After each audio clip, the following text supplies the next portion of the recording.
Senate Minority Leader Chuck Schumer talks to reporters during a break in the Senate impeachment trial of U.S.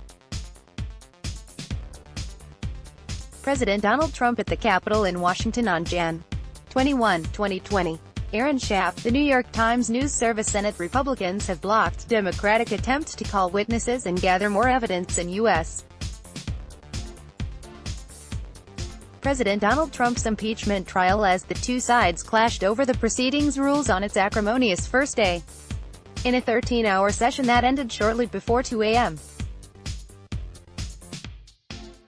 Wednesday, the Republican majority stopped 11 Democratic motions to force the White House, Pentagon and State Department to turn over documents related to Mr. Trump's campaign to press Ukraine into tarnishing presidential rival Joe Biden. They also voted against compelling testimony from 4 White House officials, including Chief of Staff Mick Mulvaney and former National Security Advisor John Bolton. The Republicans approved rules meant to ensure a swift trial that could be over within 2 weeks. Story continues below advertisement. That's not a fair trial. That's a mockery of a trial. Adam Schiff, the House Democrat leading the prosecution of Mr. Trump, told the Senate. It is the president's belief that he can do anything he wants, no matter how corrupt, outfitted in gaudy legal clothing. The Republican-controlled U.S. Senate voted early on Wednesday on party lines to approve the rules for President Donald Trump's impeachment trial, rejecting Democratic efforts to obtain evidence and ensure witnesses are heard. Reuters. Mr. Trump's lawyers called for the Senate to move the trial along as quickly as possible in order to get it over with before the president ramps up his re-election campaign. It's well past time we start this so we can end this ridiculous charade and go have an election, White House counsel Pat Cipollone said. The Democratic-controlled House of Representatives impeached Mr. Trump on charges of abuse of office and obstruction of Congress last month. He is accused of withholding nearly $400 million in American military aid to Ukraine to press Kiev into helping him take down Mr. Biden, and then stonewalling Congress's efforts to investigate. It would take 2/3 of senators to convict Mr. Trump and remove him from office. Under the trial's rules, proposed by Republican Majority Leader Mitch McConnell and ultimately adopted on a 53-47 party-line vote, each side will have 24 hours over 3 days apiece to make their arguments. This will be followed by 16 hours of questions from senators, submitted through Chief Justice John Roberts, who is presiding over the proceedings. Only after this will senators decide whether to subpoena documents or call witnesses. Story continues below advertisement. But Democrats argued documents and witnesses must be called at the start of the trial so that both sides have access to all the evidence before they make their cases.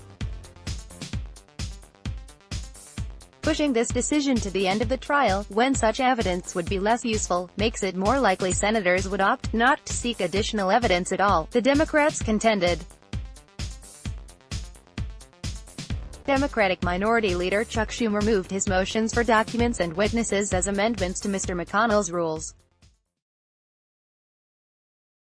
The Republicans voted down every one of them. The marathon debate was a test of wills for both parties. Mr. Schumer refused Mr.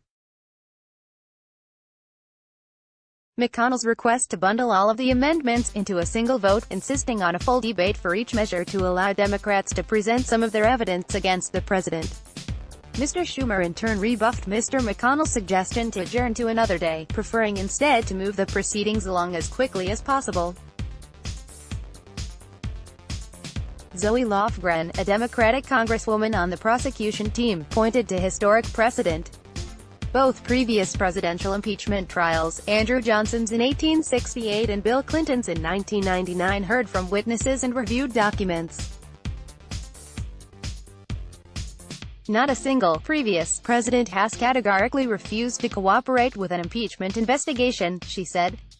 Mr. Trump refused to cooperate with the House impeachment inquiry, ordering other government officials to also ignore requests for documents or testimony. In addition to Mr. Mulvaney and Mr. Bolton. Democrats want to call as witnesses Mr. Mulvaney's advisor Robert Blair and budget official Michael Duffy. Mr. Mulvaney, Mr. Blair and Mr. Duffy were involved in the White House freeze on Ukrainian military aid. Mr. Bolton is said to have been angry about the aid being withheld. Story continues below. Advertisement. The president's lawyers repeatedly argued Tuesday and Wednesday that House Democrats should have taken administration officials to court if the Democrats wanted this testimony. The Democrats countered that such a process would take years, effectively allowing Mr. Trump to stall impeachment proceedings. As the debate wore on, nerves frayed and the two sides took increasingly pointed shots at each other, prompting Mr. Roberts to chide them both. I think it is appropriate at this point for me to admonish both the House managers and President's Council in equal terms to remember that they are addressing the world's greatest deliberative body, he said. Though addressing the Senate should remember where they are. Mr. McConnell's rules were less stringent than he had initially proposed Monday. His original plan would have compressed each 24-hour period into 2 days, making for 4 straight 12-hour sittings that likely would have lasted until after midnight. He also would not have automatically entered into evidence the information already gathered on the case by the House impeachment inquiry. Mr. McConnell backed down on both points after facing opposition from his own caucus.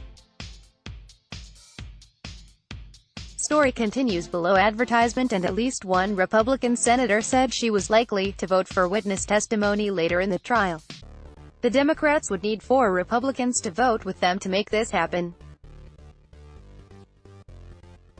It is likely that I would support a motion to subpoena witnesses. Susan Collins, a Republican from liberal-leaning Maine, said in a statement. Ms. Collins voted with the Democrats on one amendment early Wednesday that would have allowed more time for each side to respond to procedural motions. On the other 10 amendments, she stuck with Mr. McConnell. The president's lawyers on Tuesday presented a preview of the arguments they will make once the substantive part of the trial begins in earnest, contending that what Mr. Trump did was not illegal.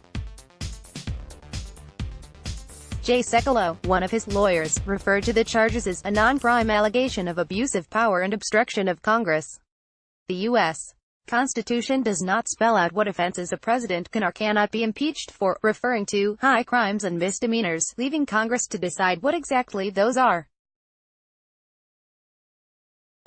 Mr. Trump, for his part, expressed confidence as he attended the World Economic Forum thousands of kilometers away in Davos, Switzerland. Story continues below. Advertisement. That whole thing is a total hoax, he said. I'm sure it's going to work out fine. The trial resumes at 1 p.m. on Wednesday. The two sides will first argue any further procedural motions before Democrats begin presenting their case against the president. Let's block ads. Why?